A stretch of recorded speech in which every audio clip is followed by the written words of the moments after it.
Hi, Jack here. Well, I want to apologize. I had a technical blow up on my part of the sales management workshop earlier today, and we were just a few pages away from finishing. So I thought maybe if I recorded this on video, Jennifer, my business manager, can push it out to you all. Again, my apologies. I tried to work through it and bring myself back in with you all, but was unsuccessful. Well, where we left off was the success guide. And I was talking about there's nothing that goes on a sales call that you couldn't be prepared for before you arrive.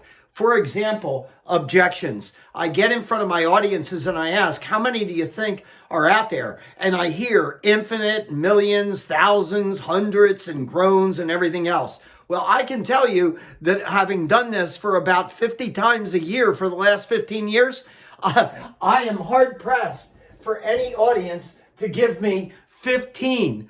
In fact, I offer them cocktails for an hour if they can do it. And in fact, I even push it even further and say, I'll give you something to start. I'll give you that your price is too high. I'll give you that you're already happy doing business with a competitor. I'll give you that you had a bad experience in our company in some way. The array of choice that you offer is too limited. The territory that you serve is too small. There's 5. So just get me 10 and I'll buy cocktails. And again, never have I bought cocktails. So here is the assignment. If there's less than 15, figure out what are your major objections that your salespeople are running into. Solicit that from them. Then figure out the best 1 or 2 responses to each one of those. Then put them in your playbook, your sales playbook. Here's the objection. Here's the best responses. And then role practice until everybody's on the same page. Look, if you have 15 salespeople and they each hear, well, I can get a better price somewhere else, you don't want 15 different answers. Figure out the best answer and go with that. And so, building the playbook with the systems and processes, finding out what your best people are saying when they hear, my price is too high, I'm already do business with a competitor and I'm happy. Whatever they are, figure that out, and then figure out what are the best couple responses, and then get our people all tuned up along those lines. So that was the message on the success guide. And there were other bullet points along the way, and I take you through that in the sales playbook for hyper sales growth, that textbook that I referred to earlier. Now, back to your workbook. The next page in your workbook is sales compensation blueprint. And all I wanted to tell you here is that too often what we do is we cherry pick one of these boxes and decide we're going to do something with that box. And so what happens is our salespeople begin to not trust us because they think every time that they start to win, we're going to tighten the screws down in some of those boxes. So my advice to all of my clients on compensation is compensation of salespeople is all of these things.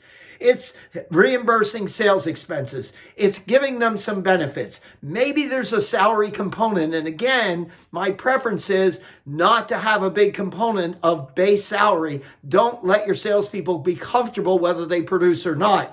But I also talk about target incentive pay, which is basically commissions. I talk about paying extra to the very top producers with over the target incentive pay. You've already heard how I feel about contests and then recognition like handwritten notes.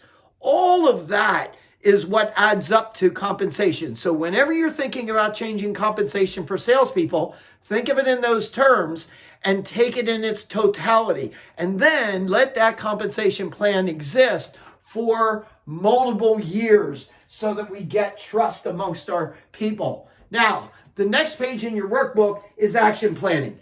And what I want to suggest is this. Page 23 is your action plan. Those are your high payoff activities that you identified. Hey, that makes sense to go and do these things.